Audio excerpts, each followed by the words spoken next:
Live from Fargo and serving you on TV, online, and on the go. This is Valley News Live at 5. Job of a child care center is not just to provide educational services, but to protect the child emotionally, physically, socially, and cognitively. Open chemicals, lack of background checks, and too many kids. More than 20 child care centers in Minnesota have been cited for persistent safety and health hazards. Thanks for joining us tonight. After seeing too many dangers during random walkthroughs, federal regulators are calling for stronger inspections of child care facilities in Minnesota. A local child care provider tells us it's not just one state having issues, saying it's hard to find a place that's safe for your kids. Valley News Team's crime and safety reporter Nicole Johnson shows us how a local center deals with the everyday dangers and the red flags to watch out for. Our doors are locked. That means nothing when it comes to the safety and secure feeling that a child needs to develop and grow properly. Daycare horror stories. We've all heard them. What preventative measures can we be doing to inhibit these things from happening? Chelsea Steinlicht, director at Bright Futures Learning Center, says it's tough to find good child care in the area. I think a lot of parents get desperate in the child care crunch in general, and how do we find something? We need to find something right now. Start early. Start as early as you possibly can. Her advice, do a walkthrough and look for red flags. See, are there any objects that maybe do look hazardous or dangerous that shouldn't be in that age group? Are there adequate supervision? Are the staff spread out watching the kids? Oh, I'm making a rocket! Things as simple as how infants are put down for a nap or background checking employees. Are the rest of the children looking healthy? Are they being well cared for? Are the staff attentive?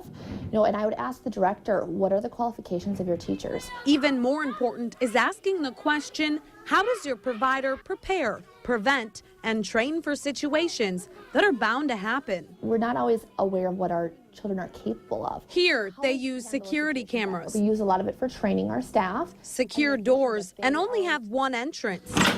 The biggest piece of advice Steinlicht has to offer, check inspection records to see what's really going on. Nicole Johnson, Valley News Live. Now, if you want to check out the inspection records for your child care provider, we have a link on our website. Head to valleynewslive.com and click on this story.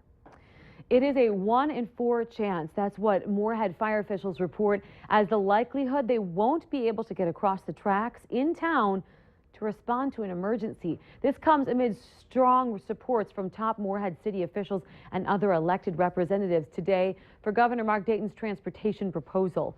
The plan would help repair hundreds of miles of roads and bridges and fund underpass projects for Moorhead especially. And the governor wants the railroads to help pay for it. If the railroads don't pay for their share, then the rest of us taxpayers have to pay for that additional share. So it seems to me just common sense and basic fairness to say that they should pay for part of the problem that they're causing. Well, coming up on Valley News Live at 6, hear more from this morning's event on how the governor's plan could cost you the next time you fill up your gas tank. The Grand Forks Police Department just released pictures of the armed robbery that happened late last night at the Cenex gas station on Gateway Drive. The clerk reported 3 men entering the store and demanding cash. The pictures given to us were obtained through surveillance system in the Cenex station. Call Grand Forks Police if you know anything about this holdup. Well, Interstate 94 is back open after a serious crash there this afternoon. It happened just before 3 p.m. on I-94 west of Highway 210 in Fergus Falls. It was a head-on crash that ended up closing the road for some time. Drivers had to take another route. Driver's condition, though, has not been released in this crash. After a spectacular weekend, we're finally getting back to reality, to unfortunately more realistic spring temperatures.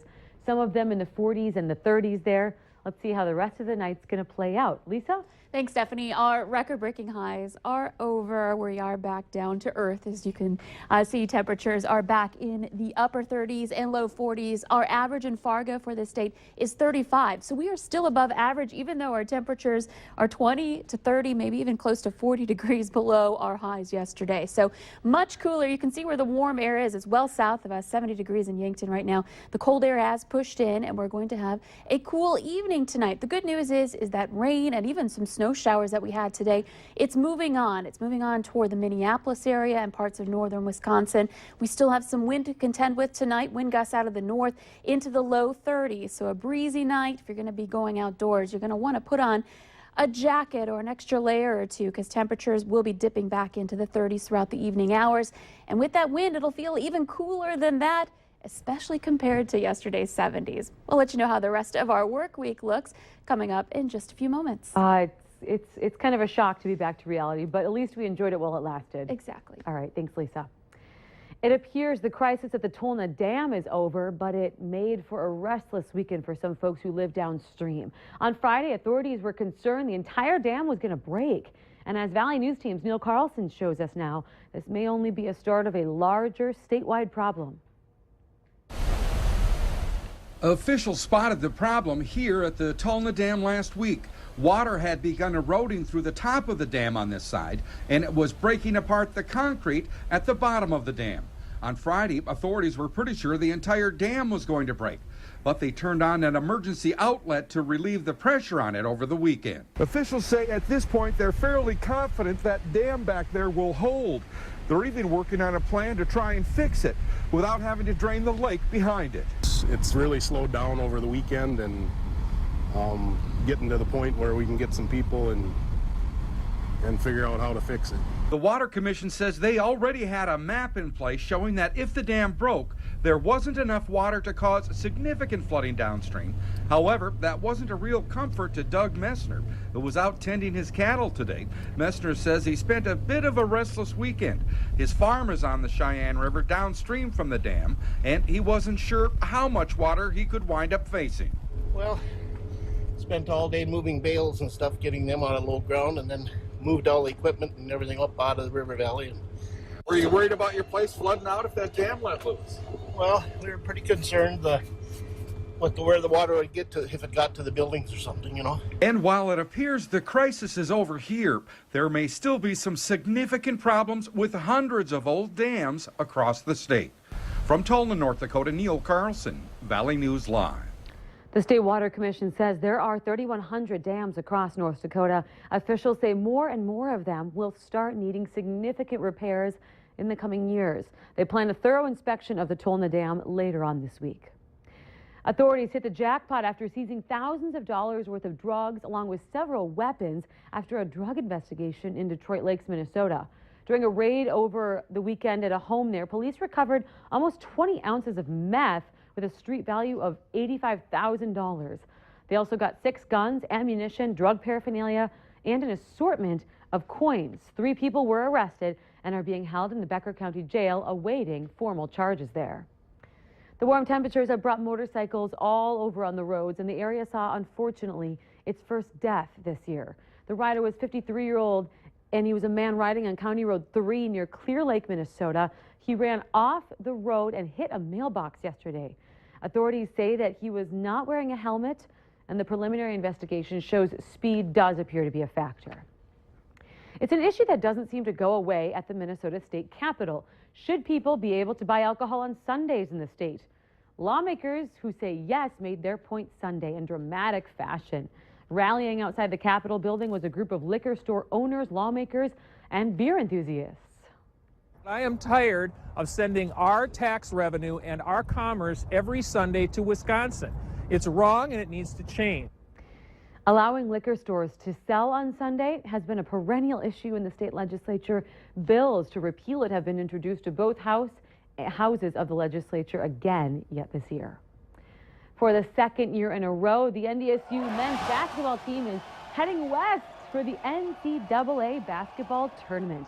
The Bison found it out yesterday that they will be playing Gonzaga in Seattle this Friday night. NDSU is going in as the number 15 seed in the South region. Gonzaga is number 2 in the region. But keep it tuned right here for all your Bison coverage, of course, including the Special Farmers Union Insurance Bison Basketball Tournament pregame show. That'll be Wednesday night at 6 on KX4. An annual boat regatta is just getting underway, but it's not the kind you might think. High school students will race their handmade cardboard boats. Physics students have been working on their boats now for about 6 weeks. There are 53 boats taking part in tonight's regatta. Each team has a theme. They vary from shipwrecked American, even Frozen themed. The event's creator says it's a perfect opportunity for students to apply their knowledge. And so what better way to apply it to real life, which we try to do that in physics, is to figure out how do you make a boat float. And so make it out of a material that's easy to find. Lots of businesses were willing to just donate the cardboard they were going to recycle anyway. So students are using their creativity and their physics knowledge all together. The races start at 5:15 at Ellie Berger Swimming Pool in West Fargo. They go until 7 p.m. and it's free to attend. It's time to do some spring cleaning, and the solid waste department in Fargo is pitching in. They'll be placing additional phone book recycling bins all throughout the city. They will then be there from March 16th through April 30th. Only phone books with glued bindings are going to be accepted. 10 recycling locations will be set up, and if you'd like the full list, we have a link for you online at valleynewslive.com. Still ahead tonight, it just keeps getting more expensive. We look at the rising cost of getting married. And the weather is taking a turn to a little bit more winter-like conditions. Our high today, 56. That was set just after midnight. Our average, 36 degrees. And we have more cold and snow coming up in your forecast. Details right after this.